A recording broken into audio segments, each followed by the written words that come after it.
ঈদ মুবারক, ঈদ মুবারক। ঈদের তৃতীয় দিন আমার রাজকন্যাকে নিয়ে কোথায় ঘুরতে গিয়েছিলাম থাকছে আজকের ব্লগ ভিডিওতে। হ্যালো এভরিওয়ান, আসসালামু আলাইকুম।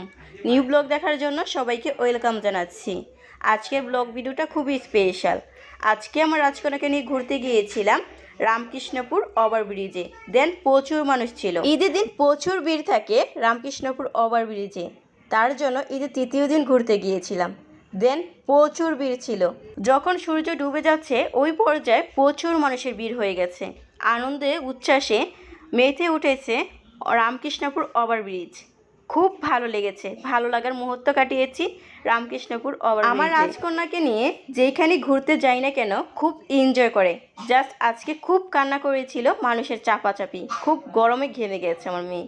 তার জন্য ঝটপট ফুচকা খেয়ে ব্রিজ থেকে চলে আসে। গ্রাম অঞ্চলে ঘোরার জন্য বেশি রেস্টুরেন্ট পার্ক থাকে না, তার জন্য প্রচুর ভিড় হয় এই রামকৃষ্ণপুর ওভারব্রিজে। দেন ব্রাহ্মণবাড়িয়া হোমনা থানা মিলে অবস্থিত, বাট কোন কোন থানা মিলে অবস্থিত আছে আরও আমি জানি না, যতটুকু জানি ততটুকুই বললাম। প্রত্যেকটা গ্রাম অঞ্চলের মানুষ ঈদের উপলক্ষে ঘুরতে গিয়েছিল রামকৃষ্ণপুর ওভারব্রিজে আনন্দে উচ্ছ্বাসে, প্রিয়জন আত্মীয় স্বজন সবাইকে নিয়ে, যেমনটা আমি গিয়েছিলাম আমার রাজকন্যাকে নিয়ে। আমার রাজকন্যা, আমার মা, আমার বড় আপুর ছেলে মেয়েকে নিয়ে আজকে ঘুরতে গিয়েছিলাম রামকৃষ্ণপুর ওভারব্রিজে।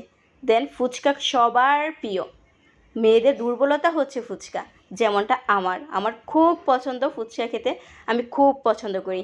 ফুচকা খাওয়ার পর ঠান্ডা ঠান্ডা ম্যাঙ্গো জুস খেলাম, এত ভালো লেগেছিল কলিজা ঠান্ডা করার মতো। বাই দ্য ওয়ে, কফি খাওয়ার জন্য চলে আসলাম আখি কনফেকশনারিতে। সন্ধ্যা আমার 1 কাপ কফি থাকতে হবে মাস্ট, আমি কফি খেতে খুব পছন্দ করি। আমার পছন্দ মতো আখি আলমগীর কনফেকশনারি থেকে কফি খেয়ে আসলাম, খুব ভালো লেগেছে। আর ঠান্ডা নিয়ে আসলাম, ঠান্ডা খেতে খুব ভালো লাগছে। আজকে প্রচুর গরম ছিল, গরমের মধ্যে ঘোরাঘুরি এতটা ভালো লাগেনি। জাস্ট আমার মেয়ে খুব কান্না করেছে আজকে, তাড়াতাড়ি করে চলে আসলাম। যেতে যেতে অনেক লেট হয়ে গেছে, আস্তে আস্তে সন্ধ্যা হয়ে গেছে। সন্ধ্যার পরও দেখুন কত ভিড়, কত মানুষ উপচে পড়া ভিড় ছিল আজকে রামকৃষ্ণপুর ওভারব্রিজে। আজকের ব্লগটা কেমন লেগেছে? আল্লাহ হাফেজ।